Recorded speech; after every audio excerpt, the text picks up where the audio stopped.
The reason why Spencer's laughing is because Dave decided to do a clutch kick pulling up to the rack, and he shot the ramps back outside the building. Dave, how removable do you want your sway bar? Well, ideally not. Oh, the joys of working on Dave's rusty clap box.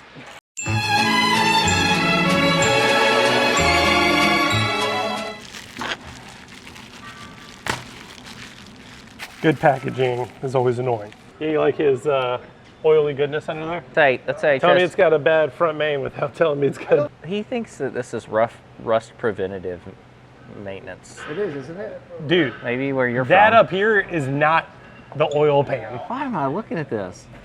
Old Drippy. Is it Old Drippy or Old Crusty? Which one is it? Yeah. All right, what are we doing today, Austin? Heavy duty Z1 sway bar on your car. It's back. It's back. Again. Again. So Dave's been tracking a little bit, plans on tracking a little bit more this year. So next up is a heavy duty sway bar. 2 points of adjustment on either side, comes with the bushings, and we're doing Z1 adjustable end links. And this will help us get our sway bar preload in check, right? Bro, preload? Really? Stop it. No preload. No preload. This is Spencer. Spencer's gonna educate me on what I'm doing wrong. So please, for the people. For the people. Educate us, myself, any misconceptions. Because I've heard of, it helps get the angle of the sway bar right. I've heard the whole preload thing before. Let's wait for Sean to, No, he's not. no, he's not sorry. This is a lie. All right, so not for preload. Get that out of your mouth. If you look at this car, right now we're in full droop, so this suspension's hanging down. When you have the car at static height, this control arm will be up a little bit, okay? And this is lowered, so it's hanging less than normal. Anyways, what you need to take into account is like the native resting position of the sway bar in relation to the compression axis of the suspension. So when the car's at static height, like on a 4-post lift, so when you're done, go over there, set it on that. Okay. Look at where the bar is. You're trying to mimic the factory relationship for that geometry so that the bar is in optimum position to take and twist and turn the rate. Why do you want adjustable links? So you can get that position at your static height, which you're probably lowered like most of us, thank God. Now, the other thing to keep in mind is with the bar, you have different points of adjustment, right? So if you're choked down on the bar, the load to turn the bar, it takes more, right? So the bar has more rate. Right. You can adjust this at both ends as strong as it can be. You can move one out, in which case you'd want to be able to lengthen or shorten a heim or the joint on this end link to try and get it static, sitting comfortable and fine. So you don't have to have them both bar. outboard or both, like on this, like if this is out, if this is in, you don't have to have them uniform. You can have one in, one out. Yes. Okay. Yeah, you can get 3 steps of adjustment on this bar, and it's just fine. Because it's working against itself, it doesn't matter. It won't impact it. Corner and left, corner and right. What you want to do is just make sure everything's in the native, like in a good native position, so that you can get all the rate out of the bar that you want to get out of the bar. Not preload on the bar. I'm always confused by that. It shouldn't be preload on the bar. That doesn't make any sense. The car's sitting static. If there's tension on it when you set it down, because your Z is crooked and it found a ditch at one point in its life and it's put back together funky, or you have coilovers on it and it's set up a little funky, like you're not gonna set everything even and imagine have bar like with preload on it. It's just gonna be in a weird position. Right. You want to end the position where it's making the most sense to be even from native position, from static at static height. So, put it all together. You can take a shot at it and tighten it all up, but if you get the opportunity to get it on a 4-post, double check your adjustment, make a change here if you need to, by all means do it. And you're probably going to be pretty close. If you were trackside and you were trying a different bar setting, and you just wanted to unhook one, switch it, hook it back up and go, like by all means you could do that too, or you could adjust it back, like take a shot at it. But like if you're at the track, you can make that adjustment and keep on going. This is very fine tuning to try and get your setup dialed in where you want. So Gotcha. No preload on the bar. Get the position right. I hope this helps. I hope people hear me. And for those who want to fight me, I won't be in the comments, but fight me. Thanks, bud. Yeah. So there we go. We're gonna throw it in. We'll get it as close to what we think is right. And then we'll take Spencer's recommendation, throw it on the 4-post. That way the control arms and everything are sitting where they should, like he said, in its native position. And then this stuff, you should be able to take this nut out and slide it in and out appropriately when it's sitting on the ground. It should only be under tension when the car is under load. So yeah, let's get the factory one off and go from there. We got 2, 3, 4, looks like 4, those 12s or 14s. I don't know, we'll find out. Per each bracket. That's gonna be fun to remove. Just kidding, I don't have to remove it because I just have to remove this one. We'll keep the factory and links connected to the factory bar. All right, we'll grab the impact and let's start ugga-dugging. 14s. And I'm gonna go straight to the big guy because I know how your car is. We all know how Dave's car is. Even if you've been here for 2 weeks on our channels, you know how Dave's car is.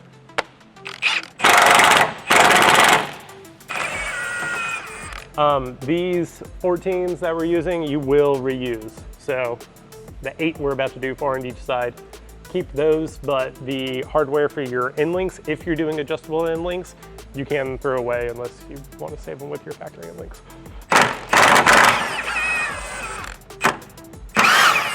Ooh, that one came out nice.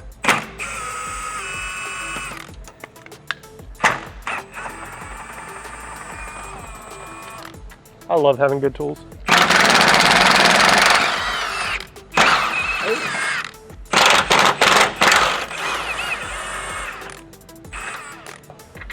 There we go.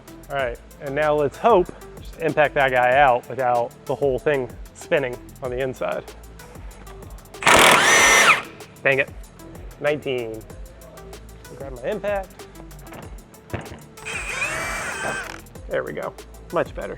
And then I'm sure the other side is going to do the same, so we'll just go ahead and slide the 19 on. And watch your head, Dave, because this may fall out. You got it? Yep. There we go.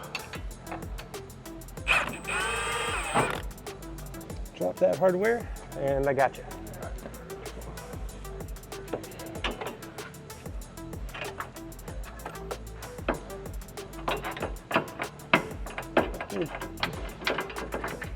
There we go.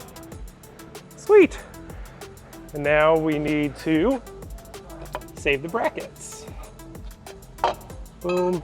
I have them flip-flop, so driver side, passenger side. Sweet. And now this is where I think we're going to change it up because like Spencer said, the suspension needs to be in its native position, right? Like load on it on the ground, and the end links should be able to slide into the ends of the bars freely. There should not be any load on the sway bar or the links. So it's okay to drive the car without the sway bar, perfectly cool. I think we're gonna go ahead, put it down, put it on the alignment rack since we have it here and it is currently free, which is kind of rare. So we're gonna take advantage, that way I don't have to put it on and then go put it on the alignment rack afterwards and try to eyeball it and check it later. So since I'm doing it twice, if we can only do it once. So Dave, leave the car. To the alignment rack.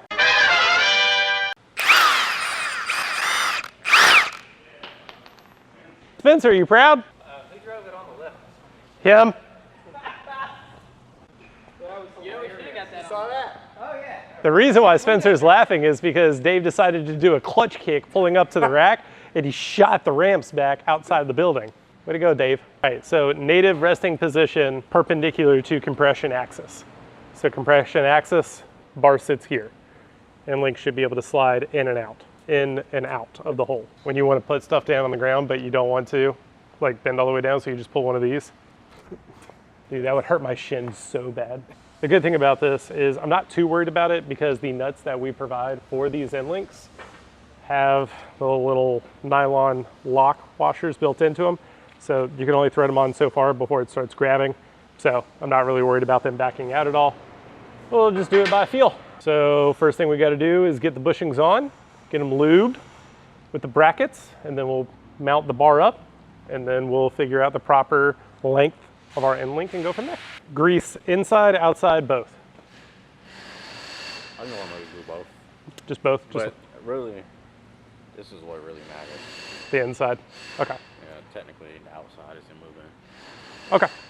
Oh, right, because the bar should be going Yeah. into here. Okay. Inside is what we'll do. Thanks, Doug. All right, Dave. now that I know. So we got our polyurethane bushing, and I have some silicon-based lube here. Big common ones like Energy Suspension. You'll see they usually come with the little tubes. Obviously we're in the shop, so we have a big can. Spencer also told me if you guys don't have any or you're going to service this at any point, marine silicone-based lube is what you're looking for. You might want to plan a little bit ahead because that's not a super common one to find in an auto parts store, so plan ahead. Definitely recommend wearing gloves with this stuff because it is very, very goopy. I'll just take a little bit, just kind of work it all the way around. Don't need to go super heavy, just enough to properly coat it. All right, all good. You can see all that nice goopy. And then just like that, so the sway bar will work back and forth within that bushing. We'll do the same thing the passenger side.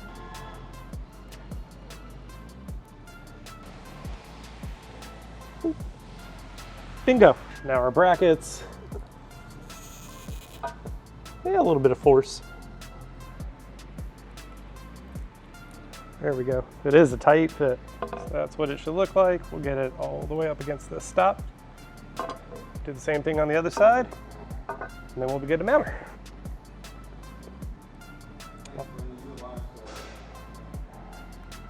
Oh, that one was much easier. Cool. All right, Dave, and now the cool thing that we get to do is there's 4 on either side, so a total of 8, but 2 of them are nuts and not bolts. So I can hold it up, hold the bar with one, start threading one side, and then I'll do the other, and then we can run the rest of the bolts in. Start on the driver's side, there, and go right there, just like that.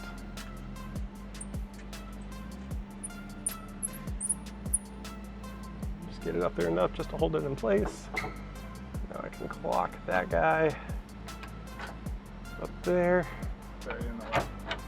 Cool. Just in enough just like that. So now I can run the rest of these 14s in by hand.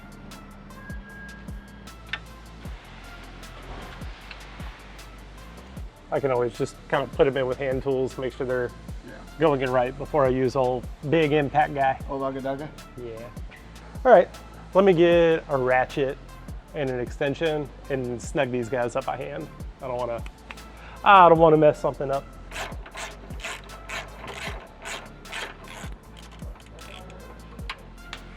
Yeah, I didn't like that one. The thread looks fine, but it is dirty. Yeah, it's just that one. Thread in there. Oh yeah, it doesn't look the best. Dave, how removable do you want your sway bar? Well, ideally not. There it is. It's a little dirty. It's going in fine though. A little bit of resistance, but not bad. And then there was only one over here. It was this one I was also worried about. No, same thing. It's good. Okay, I feel better now. All right, so I got a 1/2 inch with 14 on it, and I did turn our torque wrench down to 1, and that should be enough. And last one. Oh, the joys of working on Dave's rusty clap box.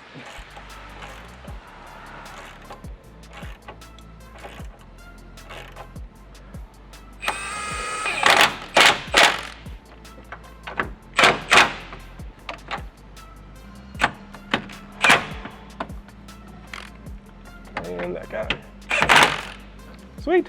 Other side for final. Then we can do our end links.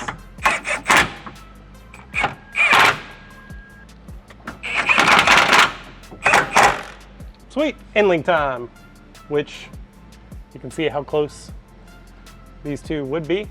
So yeah, I have a feeling we're going to be running these end links all the way in. All right, so we got our end link. We have the bar roughly where I think it should be. And we may be going a little bit of back and forth, but I got just like it's maybe a tad up from its shortest position. So what I'm gonna do, We're gonna run it in the control arm. And then this guy obviously is a little loose. We'll tighten it all up at the end. Let me get this nut on here. And then I should be able to get this guy in there. And then when we do the other side, we'll set it, obviously, like you guys could see, the bar moves up and down. We'll find its comfortable position in between, lock everything down, and yeah, we'll be able to go from there. But definitely good call, Spencer, on using this. That way the suspension is loaded. Everything is exactly where it should be. Just to keep it there for right now. And we will softly set the driver's side, and then we can tighten everything down. Don't think that matters as far as whether you have the adjustable heim joint on the bar or whether you have it on the lower control arm. Really, it's tomato tomato, it should be the same. But just for the sake of symmetry, I'll keep it the same. So this end will go into the sway bar, this will go into the end link, or the lower control arm, sorry. Which should be like, so we'll run that guy in. And now, I do like to kind of seize up a little bit if they've been sitting for a while, but you can just grab one end and kind of wiggle it back and forth, and you'll be able to work some play into it to where you can manipulate it and do what you need to do. There we go. Obviously it's catching a little bit on the threads, but you guys get the point. Like you can see I can wiggle it a little bit. That's where you want it to be. Obviously that wiggle will tighten up as we tighten everything else. There we go. So yeah, you can see sway bar likes to be where it is. Obviously I don't have a nut down, but you can see, right? Right? No load on it. And then we should see the same thing over here. Yep, see the same thing. Haven't tightened it down yet, but I got a little bit of play in there.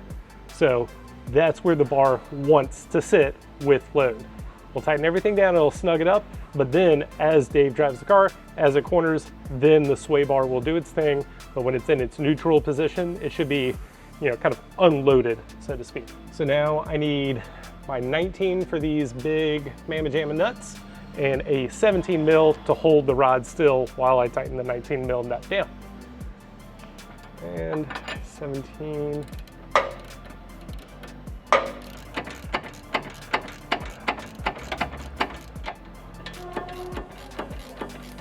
It's tightening, right? Yeah. Just a lot of thread. There it goes. Cool. And that tool is now a permanent resident of Dave's 350Z. That's how easy it is to wrongly install some end links. If you guys enjoyed the video, be sure to tell me how bad of a job I did in the description below. Cool. So we got this lower control arm done, but you guys can see, if you look right here, I haven't tightened that one down yet. I still have that little bit of loose play. So again, just confirming the bar likes where it is. So now I can put 17 there.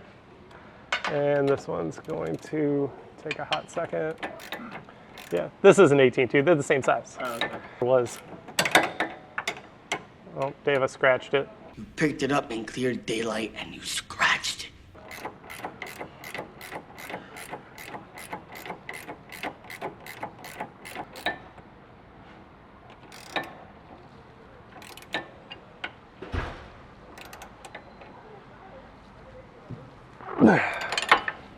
Sweet. And then now I just got to lock down the jam nut. So it is a little tight, but just a little, so just give it a good little oomph. And then you can see I locked out this spherical. What we can do is just put it on. I don't like it locked up against that bushing. You know what I mean? Like the bushing's fully cocked one way and I want it more straight back, but your subframe's kind of in the way. There we go. There we go. That way it's more centered and that spherical bearing isn't like fully locked. Okay, on to the other side. Pretty much just rinse and repeat. Enjoy the montage. All right, so it's 17 here, 18 here, 18 here, 17 there. I was worried about hitting and scuffing your wheel, but then I remembered it's a rep. There we go. 17s and 18s, baby.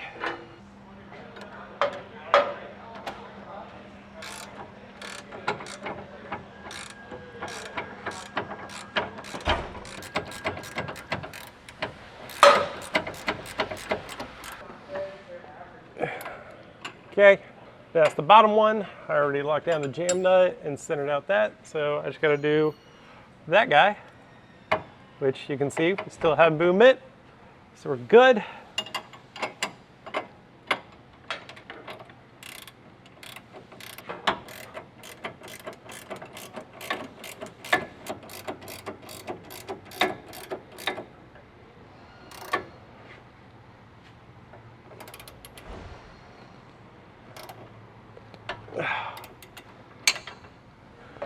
And that's how easy it is to install a sway bar with adjustable end links on the 350Z. It's really not that bad. Most complicated part for you guys, if you're gonna be doing this in your garage, you really need to find a way to get the car up off the ear high enough, and then also maybe put something underneath your tires. Like some people have those coilover stands that you use to balance and get coilovers set up right, because obviously you can't do that while it's all at full droop, and you don't wanna put it down, put it up, put it down, put it up. So yeah, that's it. Hope you guys enjoyed the video. Be sure to like, subscribe, and comment on what how-to video you want us to do next.